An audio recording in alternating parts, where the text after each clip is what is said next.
treatment landscape for neuromyelitis optica spectrum disorder, a relapsing inflammatory disease of the central nervous system, has changed dramatically with the recent approvals of 3 targeted immunotherapies. These novel agents have been proven to reduce the risk of relapse and disability progression in NMOSD. Timely, accurate diagnosis is critical for appropriate treatment and for reducing the impact of the often severe clinical picture of NMOSD. MRI imaging and testing for AQP4 IgG can facilitate early diagnosis and differentiate NMOSD from multiple sclerosis and MOG antibody disease, ensuring appropriate treatment selection. Individualization of treatment is needed to address the variable symptoms that present as a consequence of NMOSD-related attacks. Understanding the long-term outcomes of immunotherapy and how to take a holistic approach to treatment may help to complete the clinical picture for patients with NMOSD. Hello everybody, you're welcome to the Touch Satellite Symposium. The title of this is Considering the Complete Picture in Neuromyelitis Optica Spectrum Disorder, Optimizing Diagnosis and Management to Improve Patient Outcomes. I'd like to very much welcome you to this session. We're looking forward to a very interactive discussion about this very important topic. I'd like to welcome our expert faculty. We have Dr. Amy Kunchok, who's an assistant professor at the Cleveland Clinic. She's an expert in multiple sclerosis and autoimmune neurology. I'd like to welcome Dr. Dean Wingerchuk, a professor of neurology and chair of the Department of Neurology at Mayo Clinic in Phoenix, Arizona. Dr. Wingerchuk is an international name and a really recognized name in this field. So we're very much looking forward to discussions with him and hearing his thoughts on this interesting topic. And my name is Pittock. I'm an autoimmune neurologist at the Mayo Clinic and have done a lot of work also on NMOSD. So this is an industry-supported satellite symposium. And here are our disclosures. You can see disclosures for all 3 of us here. And this is the agenda. Just to briefly give you an overview, we'll be talking with Dr. Kunchok about applying diagnostic tools to recognize patients with NMOSD.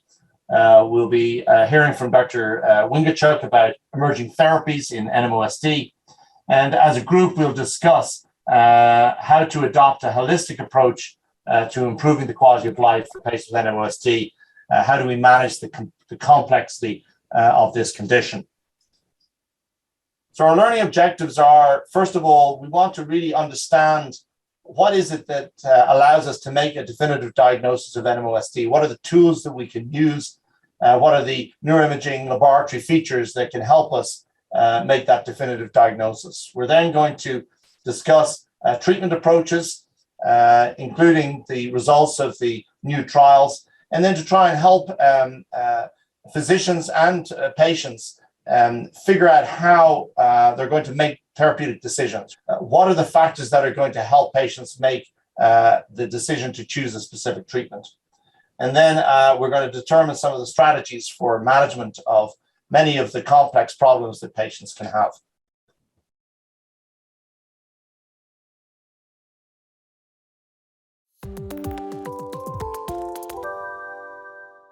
So moving forward, I'm going to introduce the first of the 3 sessions today with Dr. Amy Kunchok.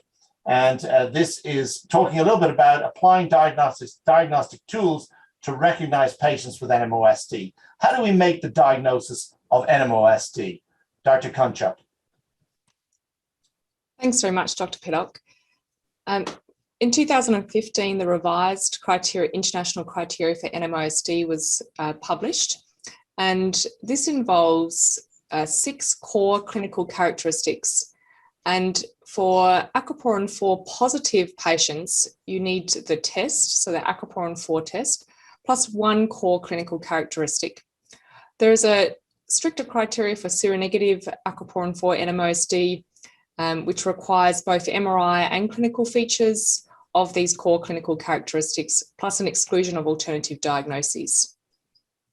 In contrast, MOG antibody disorders, the clinical criteria is currently under development, but at the moment, it is recognised as a disorder in which we have patients with optic neuritis, ADM, transverse myelitis, and MOG antibodies. And I'm going to go through today, we're focusing on aquaporin 4 NMOSD, and we're going to focus in on a couple of cases that really highlight 3 of the core clinical characteristics that are commonly seen in NMOSD. So this is a case of a 53-year-old male who had a history of transverse myelitis, and he presented with bilateral optic neuritis. And you can see here his MRI that shows some contrast enhancement of both optic nerves. And most importantly, you can see on the right-hand side that there is a posterior optic chiasm involvement. And this is a really key radiological feature that can be seen in about 20% of aquaporin 4 NMOSD patients. This bilateral involvement of optic neuritis is another key feature that distinguishes aquaporin 4 NMOSD from other demyelinating disorders, such as multiple sclerosis.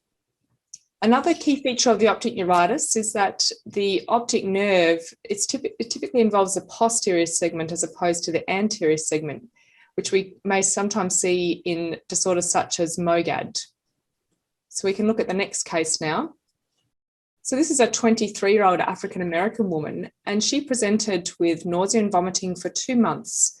And this was actually labelled as gastroenteritis, and she had 2 hospital presentations for this symptom.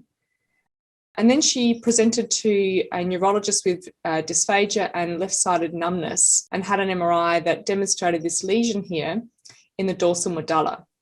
She was aquaporin 4 positive and had coexistent antibodies of ANA and SSA.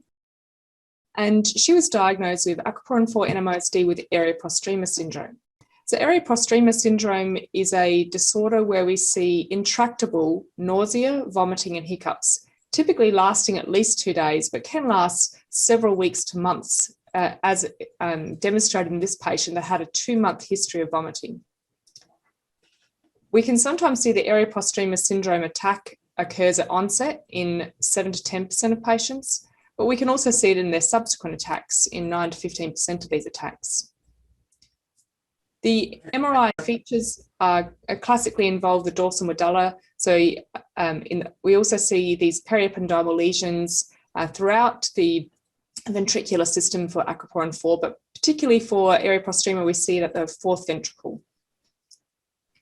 Dr. Kunchok, can I ask you, when a patient presents with this, and it's interesting that such a high frequency or high percentage of NMOSD patients actually present with this as their first symptom. Do we treat these? How do we treat these? Is this with antiemetics or what's your approach to treating this if a patient comes to you with this problem? Yes, well, symptomatically antiemetics may help some, but because this is an inflammatory disorder and we have a clearly inflammatory brain lesion here, our typical approach would be to treat this as an inflammatory brain attack. So that would be with intravenous methylprednisolone. Typically, we'd dose that 1 gram every day for 5 days. And that would be a typical approach, first-line treatment for an aquaporin 4 NMOSD attack. Thank you. What about longitudinal extensive transverse myelitis? Yeah, so this is another core clinical characteristic of aquaporin 4 NMOSD, and this is a patient, a 49-year-old female that actually had ascending burning paresthesias that spread up her leg, both of her legs up to the left arm, and then she also developed progressive weakness over several days. She was aquaporin 4 positive, and you can see here that she has a longitudinally extensive transverse myelitis. And this means that the signal here you can see extends beyond 3 vertebral segments. Other features that we may see on MRI that are typical for aquaporin 4 NMOSD is on the axial segments, we often see that it involves the central grey matter. On the sagittal segment, sagittal imaging, we can often see a ring enhancing lesion, and sometimes we can see bright, spotty T2 lesions. And these are quite typical for NMOSD myelitis. So this slide here highlights some differences between NMOSD, MS, and MOGAD in terms of the MRI features of myelitis. We've just discussed that the longitudinally extensive myelitis is fairly typical for aquaporin 4 NMOSD, so greater than 3 segments. Whereas MS, it's more typical that we would see very short segments. We also just touched on the location. So when you're looking at the axial segment, you can see on the aquaporin 4 NMOSD patients on the MRI for myelitis, it often involves the central grey matter. Whereas for MS, we typically will see peripherally located lesions.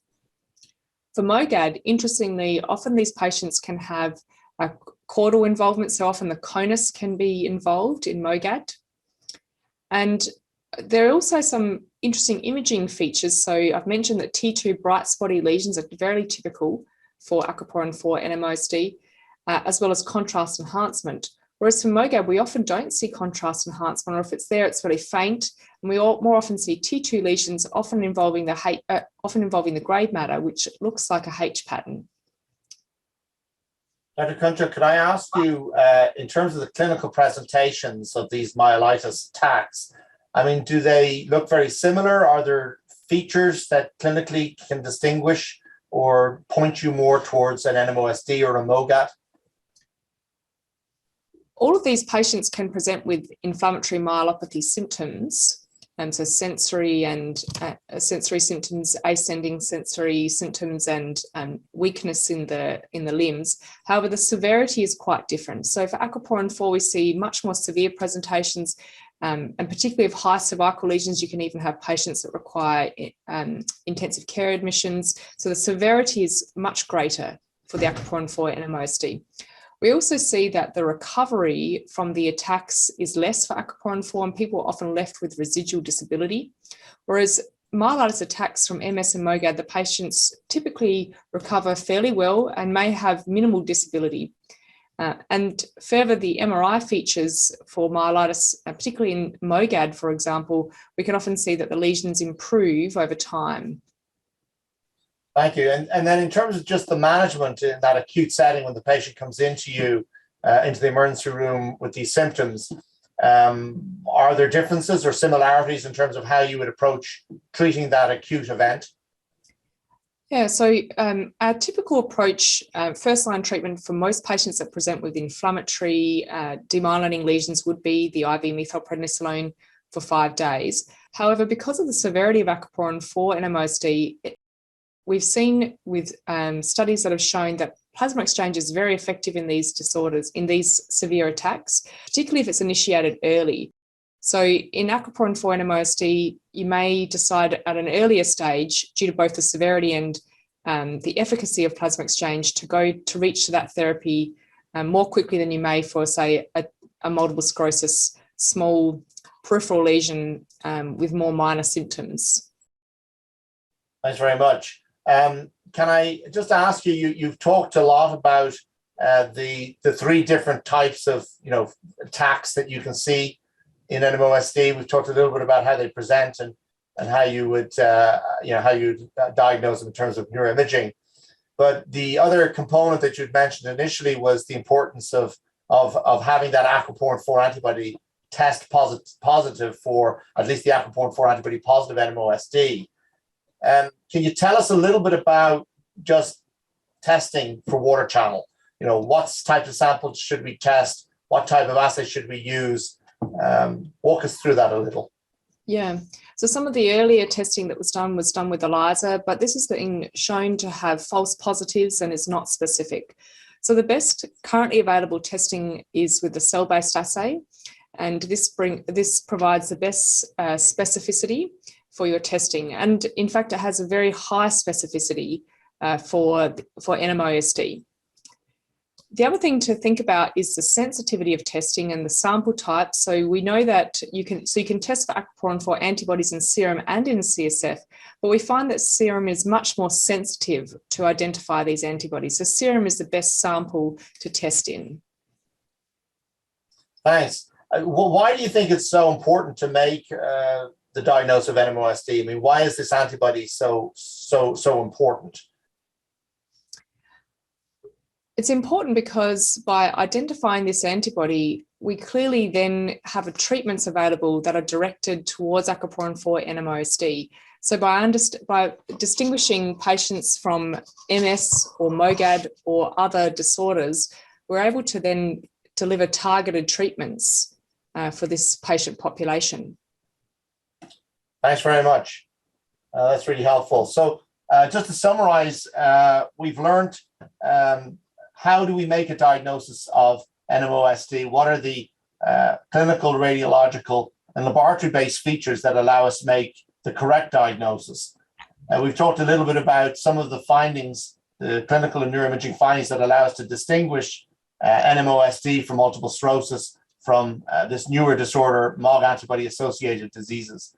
And we've talked a lot about the importance of the aquaporin 4 antibody test and how that essentially is required for the diagnosis of NMOSD, and how that allows us to distinguish this entity from other disorders that sometimes it's mistaken for. And I think this is a very nice segue into our next talk and discussion.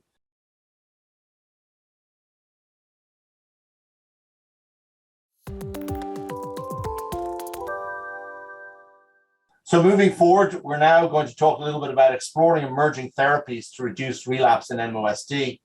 It's wonderful to have Dr. Wingerchuk to join us to provide his insights. Dr. Wingerchuk has served on the steering committees of many of the trials. I discussed in the introduction the importance of trying to understand mechanism of disease, because once the aquaporin 4 antibodies had been discovered, it allowed us to really understand mechanism better. And a variety of different mechanisms have been recognized, and these have led to some novel therapies. So Dr. Wingerchuk, could you maybe walk us a little bit through how some of these targets potentially have been used to design and conduct some of these trials? Certainly, and thank you, Dr. Pittock. So it is important to note that the aquaporin 4 antibody is more than a diagnostic biomarker, but several lines of evidence over the last 10 to 20 years have demonstrated that it indeed is pathogenic in this disease. We conceptualize this as a humorally mediated disease. The discovery of the antibody and its aquaporin target validated that. And then very quickly, studies in vitro, as well as in putative animal models and human immunopathology have helped us understand some of the key players. And these include B cells, of course, plasma cells, plasmablasts, which actually produce antibodies and have other immune effects. We can think about therapy with drugs that deplete B cells. Those include rituximab, anti-CD20, and inebilizumab, anti-CD19, which has a somewhat broader spectrum of ability to deplete B cells, including those plasmablasts and plasma cells that are not depleted by rituximab. We also know that interleukin-6 is a very important cytokine involved in this disease. This disease falls into the so-called Th17 category of autoimmune disorders, of which IL-6 is a major mediator, and this has direct effects on surrounding cells such as astrocytes and neurons, acts as a chemokine, and it also stimulates B cells to produce antibodies, among other things. So it has a lot of potential effects in the disease. And then we know that complement's very important in the disease as well. So as illustrated in the diagram here, the astrocyte end foot, which forms a component of the blood-brain barrier and expresses aquaporin 4, when the antibody meets that target, in the presence of complement, it immediately activates it through the classical pathway. And this creates activated C5a, which itself has detrimental immune effects in the immediate milieu, and also creates the MAC, or membrane attack complex, which is a protein complex that ultimately destroys cells, including the astrocyte target. So by using drugs such as satralizumab against interleukin-6 receptors, or eculizumab, which inhibits C5 component of complement, we can very specifically target some of the key drivers of the pathobiology of NMOSD with aquaporin 4 antibodies. The trials themselves, maybe just tell us a little bit about the trials and walk us through, maybe a little bit about their design and what the results of these trials were. Sure. Well, it's wonderful to be talking about a disease in which we have now a rich trove of data from randomized controlled trials, quite a rare thing for a rare disease. The first study published was with eculizumab. This was called the PREVENT trial.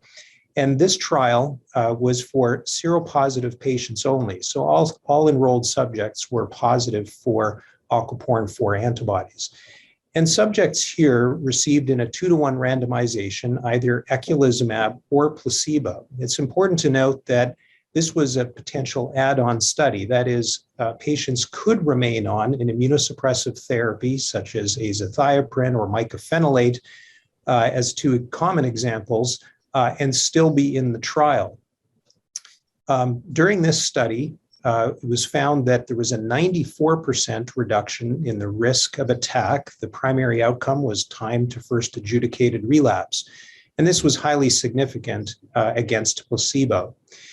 The open label extension study demonstrated after crossover from placebo to eculizumab, where patients wanted to do that, that efficacy appeared to be sustained. Here demonstrated over a median of nearly 3 years of treatment, 96% of subjects remained relapse-free. In addition to that, a subset of these patients actually received eculizumab monotherapy, so they were not on a concomitant immunosuppressive therapy, and the results in efficacy appeared similar to those who had received and continued an immunosuppressive therapy. The next drug I'll mention is inebilizumab. This is the B-cell depleting drug that targets CD19. The randomized control trial here was called the NMOMentum study. This study is a very important and well-designed study that was the largest of all of the studies I'll mention today, 230 subjects who were randomized 3-to-1 to receive the drug, experimental drug inebilizumab versus placebo. This was a pure placebo design, meaning that anybody who was on immunotherapy prior to the study had to stop it prior to enrollment, and only oral prednisone was permitted during the first 3 weeks of the study, and then it was tapered. Although seronegative patients, aquaporin 4 negative patients, were eligible to enroll in the study, there were actually very few. So the primary results are really relevant to the aquaporin 4 positive patients. And again, a highly impressive result with a 77% risk reduction in time to first relapse. This study also had an open label extension where patients who originally were on placebo could move to receive inebilizumab. This was over 200 subjects.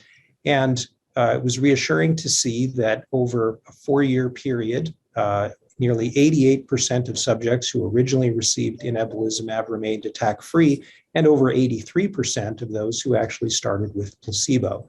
So even though this is an uncontrolled open label observation, it seems to suggest that there is sustained efficacy with inebilizumab. Finally, satralizumab is the monoclonal antibody that targets the interleukin-6 receptor. And there were 2 studies done here. These are smaller studies, the Secura Sky and the Secura Star study. On the left, you see the Secura Sky study, which is an add-on design, somewhat similar to what eculizumab did in allowing some patients to receive concomitant immunosuppressive therapy if they were already on it. Subjects here were randomized 1-to-1 to satralizumab or placebo. Both positive and negative patients for aquaporin 4 were eligible to be enrolled. In comparison, though, the Secura Star study was a monotherapy study. That is, concomitant immunotherapy was prohibited. These patients were randomized 2-to-1 to satralizumab or placebo. And you can see here that the results in the aquaporin 4 positive patients in these studies were quite impressive again. 79% risk reduction in the add-on Secura Sky, 74% reduction in the monotherapy Secura Star. Again, this was looking at time to first adjudicated relapse as the primary outcome. 89% of patients in Secura Sky were relapse-free at 48 weeks and 76% in Secura Star. It's important to note that there were more seronegative patients enrolled in these studies than in the inebilizumab study. And it appeared that the interventions really were not effective in the seronegative group. So all the results you're seeing here are for the aquaporin 4 positive patients. Open label extension studies, as for the other drugs, were reassuring and showing what appears to be sustained efficacy with significant reductions in relapse risk over time. Thanks very much, Dr. Wingerchuk. So very exciting news, really. I mean, not only highly successful phase 3 trials with really impressive efficacy, but persistence of that efficacy over the longer term, which I think is very reassuring when we're thinking really of trying to prevent attacks in patients over the longer term. Perhaps maybe you could comment a little bit on adverse events. I mean, are there adverse events that are restricted or associated with certain drugs? What do we need to worry about? Yes, certainly. And this comes into play when selecting a therapy as well. So they're summarized here. Adverse event profiles are summarized on this slide. On the left, you see eculizumab. The key thing to know about eculizumab is that as a complement inhibitor, it increases the risk of infection with encapsulated organisms. Most importantly, Neisseria meningitidis, which causes, of course, bacterial meningitis, which can be fatal. So a REMS program is required for prescribing of this drug, and vaccination against meningococcus is necessary prior to entry into the study. Fortunately, during the study and its open label extension, there were no cases of meningococcal infections. And the drug seems to be quite well tolerated, with the safety profile being quite similar to placebo for AEs and severe AEs. More upper respiratory tract infections were noted with eculizumab, and the safety profile seemed similar throughout the open label extension. Inebilizumab, as a B-cell depleting drug, also had a very good safety profile, and one that would be quite similar to what people will recognize perhaps with rituximab.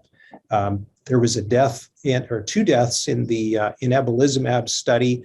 One was attributed to an indeterminate brain lesion, and the other an NMOSD attack. The treatment is well tolerated over 4 years in the open label extension. It should be noted that this is one treatment that would be expected to have an effect on reducing response to vaccination and topically against COVID as well. And finally, satralizumab, compared to placebo, really quite similar adverse event and serious adverse event profiles. The rates of infections were not significantly elevated, and there weren't any anaphylactic or opportunistic infections noted. And in the open label extension, no new safety signals. That's really great. And Dr. Wingerchuk, can you comment a little bit just in terms of disability? So you've demonstrated that these drugs really stop clinical attacks. They seem reasonably safe. They seem to work over the long term. Any results from the studies in terms of disability outcomes? Yes, and in particular for the inebilizumab study, which was designed to look primarily at time to first relapse, but also had secondary outcomes of disability and hospitalization. That drug was shown to be effective, significantly effective in reducing the risk of both of those outcomes. So accrual of disability and hospitalization. In the other two studies, disability was assessed as secondary or hierarchical outcomes. In the open label extensions for all of these studies, it does appear that when patients remain stable and don't have relapses, that their impairment actually is reduced over time. Thanks very much, Dr. Wingerchuk. And maybe you could help us try to understand the factors, in addition to efficacy that you've outlined, in addition to the side effect profiles and the prolonged and persistent benefits, but what other things do we need to think about as physicians and patients when we're trying to think about what drug do we want to go on? Yeah, that's a great question. I think there's not a specific correct answer that covers every potential patient. This is really a patient and physician discussion about what's right for their individual situation. As outlined on this slide, you see that there are some practical factors. On the bottom left, you see that you need to be positive for aquaporin 4 antibodies. All of these drugs are indicated for seropositive disease. In addition to that, as seen in the above left, you need to have access to the drug itself. So these drugs have been variably approved in different countries throughout the world, but are not currently accessible to everyone.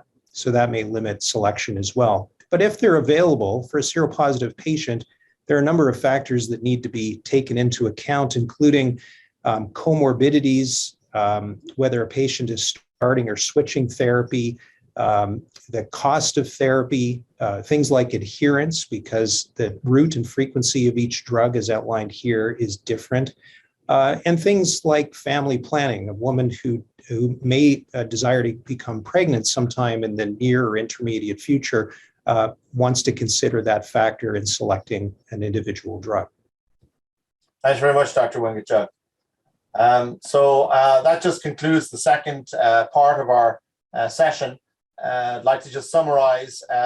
This is wonderful news for NMOSD patients. I think we all agreed that 2019 was really the year for NMO, but now in 2022, we've got some of the open label extension data from these trials. And as Dr. Wingerchuk has told us, we have highly efficacious medications. They're reasonably safe.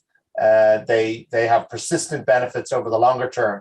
And decisions relating to which medication to choose are complex. There's a variety of different factors that Dr. Wingerchuk mentioned that we need to really think and consider when we're trying to make that therapeutic decision-making or go through that process with our patients to figure out what is the best medication for that specific patient.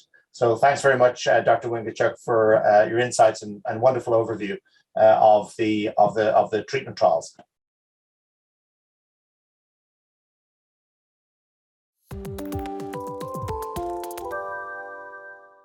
So I think we'll move forward now to the third section.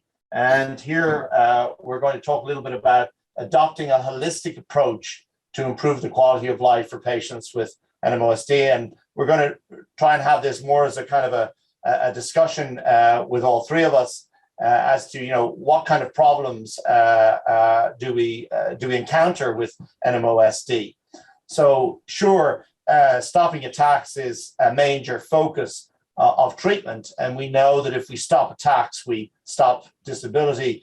But unfortunately, there are many patients that have had attacks. And these treatments that Dr. Wingerchuk reviewed, they don't move the clock backwards. They stop or prevent further attacks, but they have little effect on the disability or the problems that have already arisen. And we really need to try to think about how to best manage these problems for patients. How do we really try to optimize patients' function? How do we try to optimize their quality of life? And there is a variety of different problems that patients complain of and suffer with. Obviously, we know that visual attacks or optic neuritis that Dr. Kunchok had given us an overview of, we discussed the concept of bilateral involvement or optic chiasm involvement. So some of these patients do actually become blind. And actually, before we had treatments, I know Dr. Wingerchuk and Dr. Wingerchuk described very high frequencies of blindness at 5 years in patients with NMOSD. So huge impact on patients' lives. And the not knowing, the living with the possibility that a person might have an attack that could be disabling, that could remove their ability to see, remove their ability to walk, creates a huge anxiety and mood issues, as well as the potential impact of disability on a person's ability to continue to work or function. The issues related to bowel and bladder function, a huge impact in terms of social interactions and a lot of problems that arise from this. They're complex and difficult to manage. And issues relating to just ambulation, difficulty getting around. If you've had a longitudinal extensive transverse myelitis, many patients don't make recovery. Some do, but most, unfortunately, do have some residual disability. So we've got a lot of major problems, a high complexity to this condition. So sure, our major focus has been to prevent attacks, and I think we've got good drugs to do that, but we've also got to manage all of these issues for patients. So maybe I might ask, maybe Dr. Wingerchuk, maybe you could just comment on your own experience with patients. What are the major problems that you've encountered, and how? What's your approach to trying to help patients have the best quality of life they can? Yeah, well, thanks for that excellent overview, Dr. Pittock. And there are some themes, as you mentioned, that are essentially universal. One of them would be, one of your key points, I think, was about the mood and anxiety issues that can come up when a patient is faced with a diagnosis of really a life-changing or potentially life-changing condition, coupled with the inability that we have, at least at the moment, to predict if and when another attack will happen. And I think that is relevant to every patient with this disease. Otherwise, the manifestations that require longer term and symptomatic therapy, of course, depend on the areas that were affected. Most commonly, we're seeing the residual effects of myelitis and optic neuritis. Myelitis causing the ambulation difficulties, spasticity, and pain. Sometimes things like paroxysmal tonic spasms and the bowel and bladder complaints. And then the visual loss, of course, from optic neuritis. But for most patients, I think what you're seeing on the screen now on the slide will resonate with them. Chronic pain and other types of dysesthetic sensory symptoms related to the after effects of spinal cord damage, intertwined with depression and subsequent reduction in quality of life. Most of my patients tell me, when I've asked, that they would trade ambulation for pain. That is, if they were able to ambulate better, they would be willing to put up with more pain. But I think all of these issues are of high importance to affected patients with NMO. Thank you very much, Dr. Wingerchuk. Dr. Kunchok, in terms of some of these issues that arise for patients, is pain one of the major ones you encounter with your patients, or are there other problems that you deal with on a day-to-day basis in the management of your patients? Yes, thanks, Dr. Pittock. I think pain is definitely a common symptom that patients can have. Pain is a general term, but we can sort of classify it a little bit further by thinking about pain that's related to an acute attack, such as when a patient has optic neuritis. And in that circumstance, that retrobulbar pain might respond best to steroids and acute treatment of the inflammatory process. But then more frequently, what we encounter in the clinic is probably more chronic pain, and that can be from different mechanisms. Sometimes patients have residue from their myelitis, and if it's cervical, they can even have occipital neuralgia. Sometimes if it's thoracic, they may have sort of the band-like tightness in their mid-chest. And then, as Dr. Wingerchuk has mentioned, what's quite common in NMO is tonic spasms. And then finally, another mechanism of pain can be spasticity-related pain. So understanding a little bit about what the patient's pain focus is can also help you direct your therapies. We sometimes give therapies such as the tricyclic antidepressants at low doses, so that would be nortriptyline and amitriptyline. The benefits of these sometimes are that they can also help with helping things like urinary frequency, which is another side effect of myelitis, which we can talk about separately.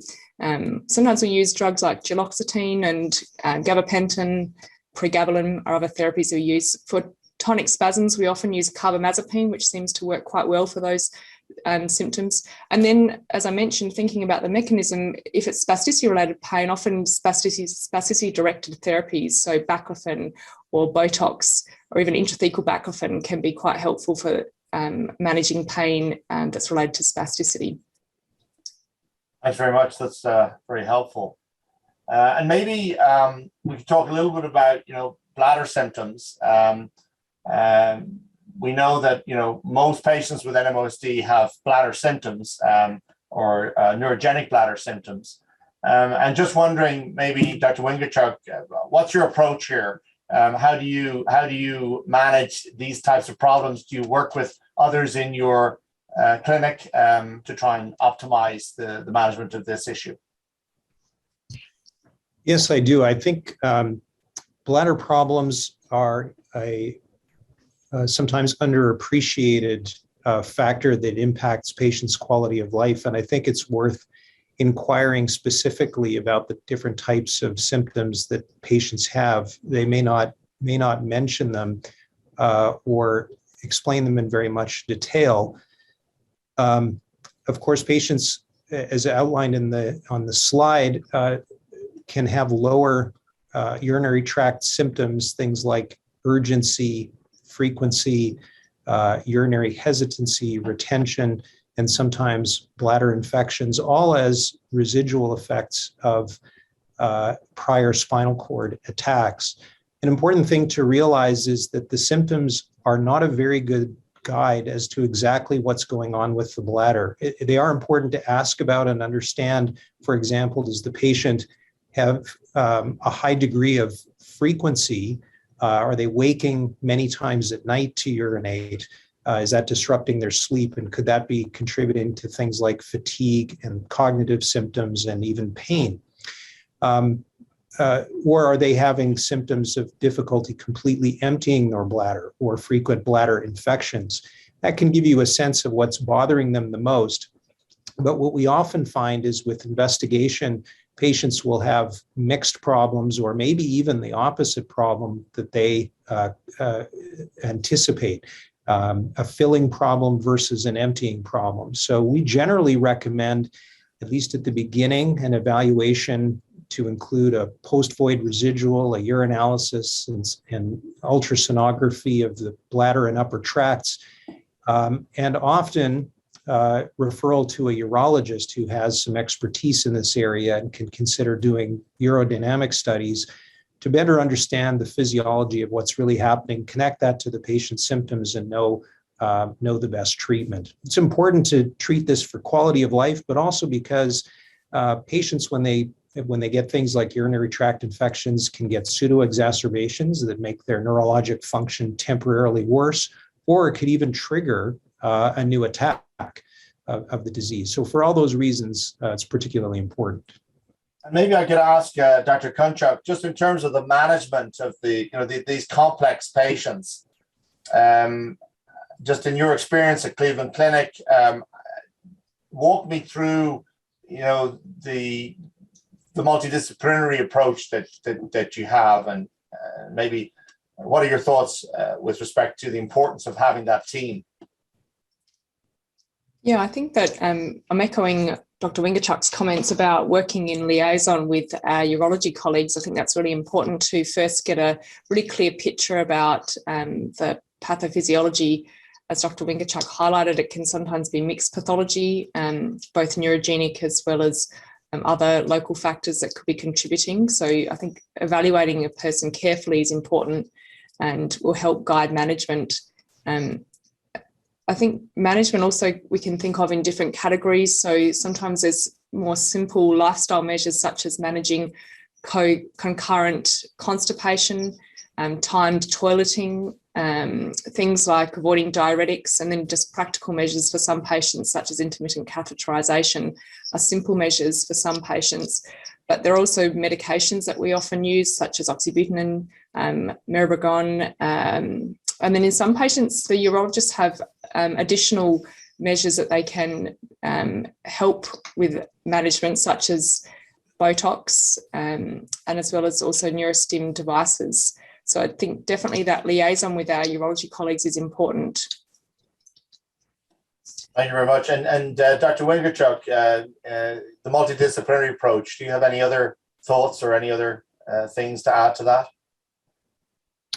Well, I do think that care of these patients sometimes is quite complex and does require some ancillary expertise, whether it's other physicians or other specialists in areas such as physical or occupational therapy, psychology, et cetera, who can help patients optimize their function. There are a lot of times we see individuals who say, well, I've been to a physical therapist, but when you really ask them about what they did and what they experienced, it was a therapist who, is usually working on rehabilitation after hip and knee surgery. And that raises the potential that, the attention to the neurological needs of that individual may not be met.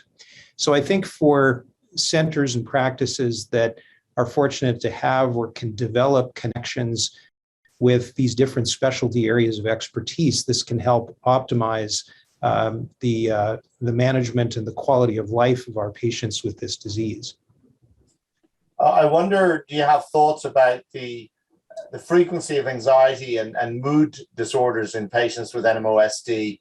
Wondering whether you think there's a relationship between the level of disability and those outcomes, and also whether you think that having drugs which can kind of put a little bit of that anxiety at rest, in the sense that I certainly have a lot of patients who are now on these newer drugs and they haven't had attacks, and they, I think, are feeling a little bit more confident and hopeful that maybe attacks won't happen. What are your thoughts there? Do you think that the drugs have contributed to maybe an easing of anxiety, and how big a problem is anxiety and depression in your patients? I agree with you, Dr. Pittock. I think that the community of individuals who have this disease has welcomed, the new therapies, even if they don't happen to be taking one at the moment, because they are so effective and targeted specifically to their disease.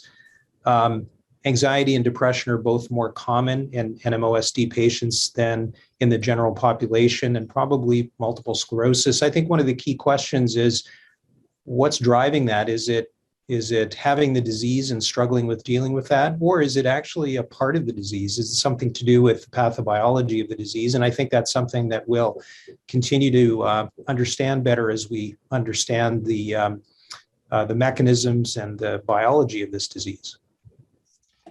Thanks very much. Dr. Kunchok, do you have any thoughts on that? I just wanted to comment further on the multidisciplinary team. I think it is really important for a patient with NMO to establish care with providers that build up their own team that can help support them. So that a lot of patients often think about first their neurologist, but actually there are many components to their team, and it may be that in some patients they are working with a physical therapist, but also, as you've just highlighted, a psychologist may be part of their multidisciplinary team. And in some cases it may be a rehab physician as well. That's involved, as we touched a little bit on spasticity management and also on neurologists. So I think it's really important for patients to think about having all the spokes of the wheel sort of thing. They have their neurologist, that's really important for their medical management, but then they need all their symptoms also addressed adequately for quality of life, really. So I think that's just important to think through, and is a really important part of caring for our patients with NMOSD, is to connect them with the other providers and to build that with them.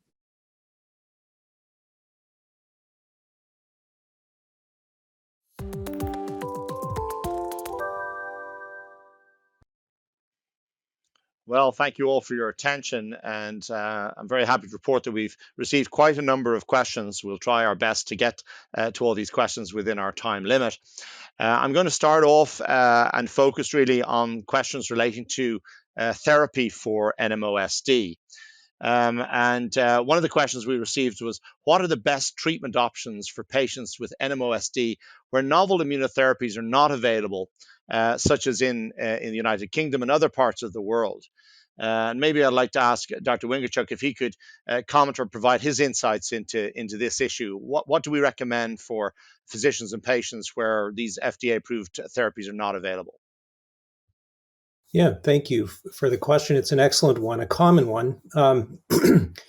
The diagnostic criteria for NMOSD were developed to make sure that we could distinguish people who had this phenotype and were clearly different from MS for the purposes of, in part, of appropriate treatment. So if you make a diagnosis and you need to treat somebody for NMOSD, getting them on either an approved therapy or an unapproved therapy, whatever's available, I think is important. The unapproved therapies that are most commonly used are rituximab, mycophenolate, and azathioprine, with some others used in different regions of the world as well.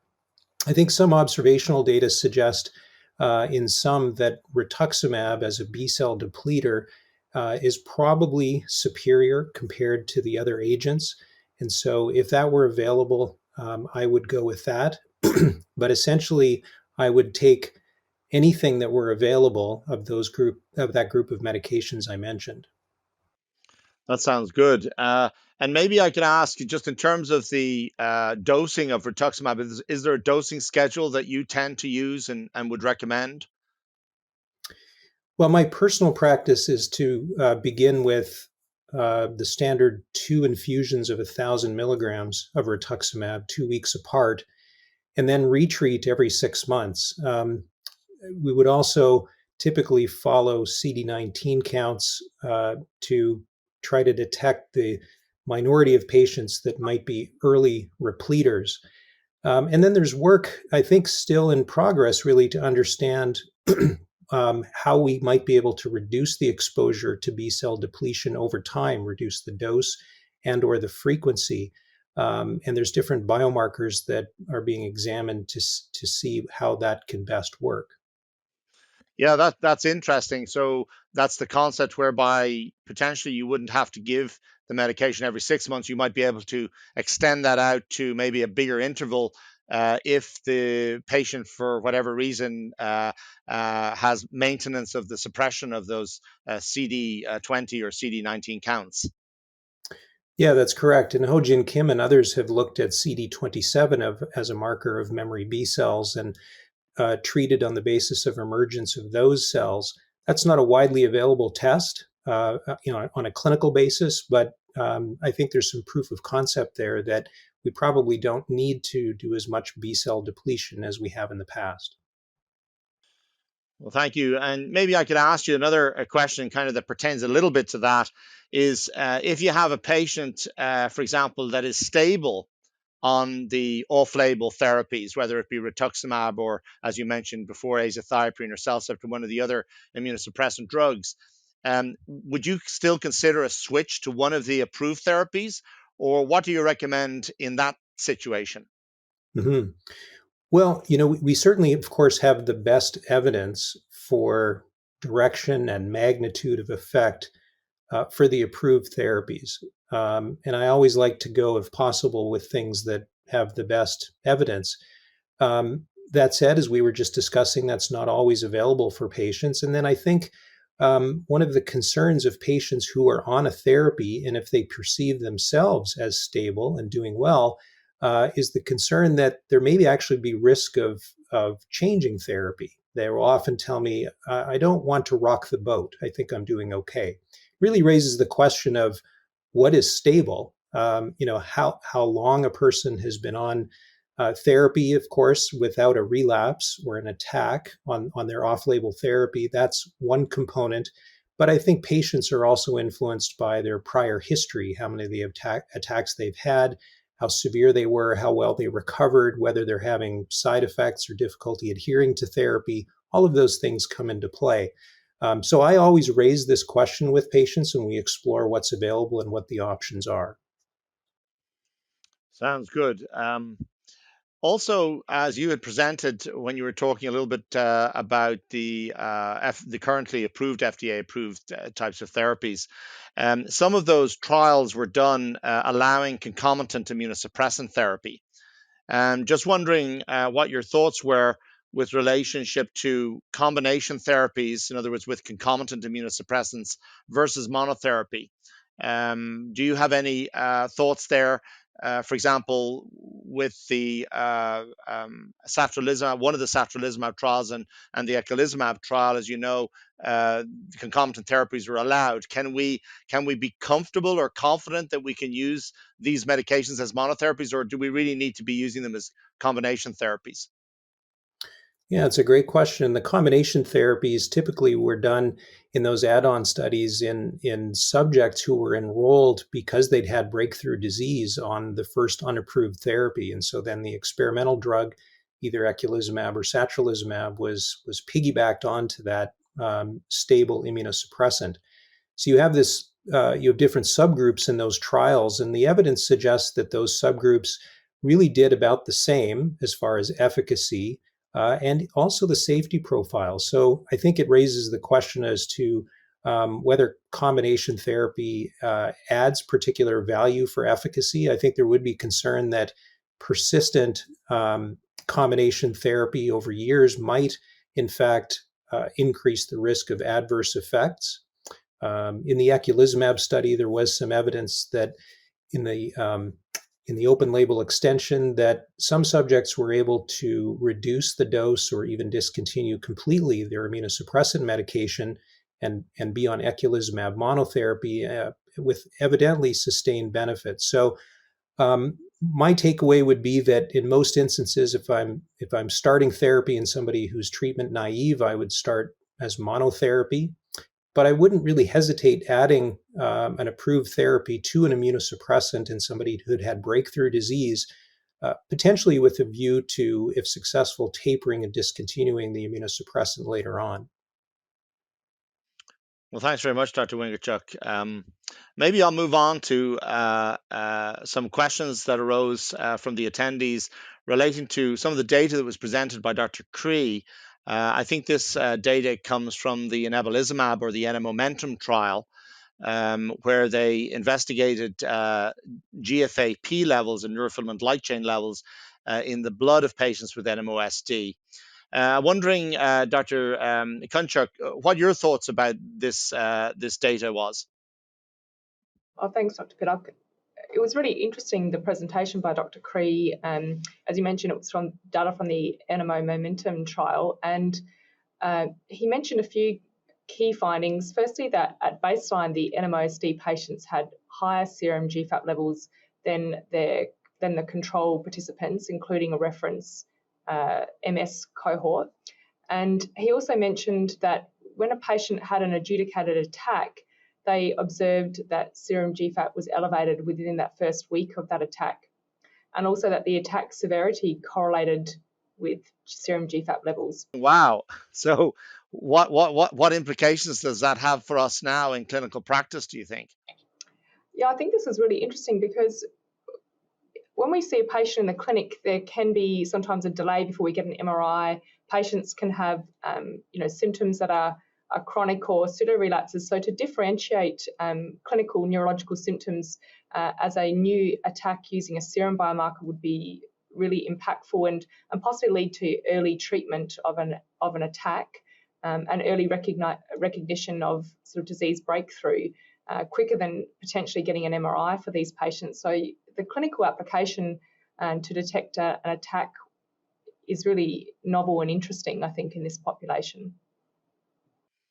Do you see this as being something that potentially could be developed for clinical practice? And do you think it would be practical? Do you think this is something that could actually work in practice? That, for example, physicians would be monitoring these levels in patients that are on therapy? Any thoughts on that? Yeah, I think it has potential. I mean, it's early days. This is initial data that's presented, and it probably needs to be further evaluated in other cohorts rather than we have just a small cohort at this point, small amount of data. But I think that it has great potential there to be applied in clinical practice. Another interesting thing that was mentioned was that the inebilizumab treated cohort actually had lower serum GFAP levels. So whether you could also use serum GFAP to monitor treatment effect in patients is another interesting concept to actually see that disease-modifying therapies or immunomodulation are making a difference. Yeah, I suppose it also opens up the question as to what's actually going on in between attacks in patients that are in remission. There obviously must be some release of GFAP from some form of chronic astrocytic process. So I think you certainly have opened up an interesting path forward in terms of additional biomarker research in this area. I was going to mention also he discussed serum NFL and its correlation with attack-related disability. So there's plenty of work to be done, I guess, to look at the application of both GFAP and NFL in this population. Can I ask your thoughts then also, another question that came in relating maybe more to the importance of early diagnosis. But how soon do you think that patients should be started on treatment following diagnosis? I mean, can we take a watchful waiting approach for some individuals, or do we really need to get started quickly? Generally, the approach is to start quickly. NMO is different to MS, where perhaps in a clinically isolated syndrome patient, you may take some time to observe, radiologically in a patient. It's quite different for NMO. The attacks are severe and patients experience severe disability as a result of those attacks. So we generally would start treatment after one attack and a confirmed clinical and serological diagnosis. Very good. You wonder whether or not the measurement of the GFAP levels could assist making decisions as to whether you should switch patients. Getting back to what Dean had talked about, Dr. Wingerchuk had talked about earlier, when patients are on kind of standard, non-FDA approved medications, I wonder whether or not the measurement of GFAP levels potentially could help us make decisions like that. Wondering if you have any thoughts on that. Yeah, I think that there's more research that needs to be done because I don't think we have any data on that specifically, but it does raise questions about whether these biomarkers could be used to show disease breakthrough or lack of response to therapies, and as you say, potentially escalating therapies. Dr. Wingerchuk, do you have any thoughts regarding that? It'd be nice to have a biomarker that could tell you or in some ways predict those that are on standard kind of older medications as to those ones that might be at higher risk of relapse, that might assist you in making that therapeutic decision making process with the patient. Yeah, I certainly agree. A predictive biomarker for upcoming disease activity would be extremely useful. You could think of different applications such as switching therapy from unapproved to approved therapy as one example. The other option would be to, if you detected a high probability of an imminent attack, then being able to intervene essentially prophylactically with some kind of acute therapy. And then afterwards, considering switching therapy would be another approach. Obviously, there's much work to be done to validate that kind of approach on many levels, but it is exciting to consider the potential. Yeah, absolutely. I mean, the other thing that you really learn from this is the importance of prospective drug trials. I mean, this is a lovely example of how prospectively collecting samples in a drug trial really allows us to potentially identify clinically relevant biomarkers. So we really need to think of that, I think, when we're designing drug trials, is how can we try to answer some of these really complex immunopathogenic questions using samples that are collected from these studies. So I'd like to thank both of you for your help and assistance in answering some of these questions. Really appreciate the talks and the interaction and opinions of Dr. Wingerchuk and Dr. Kunchok. It's been a lot of fun. I hope it's been helpful to all the listeners. Thank you very much.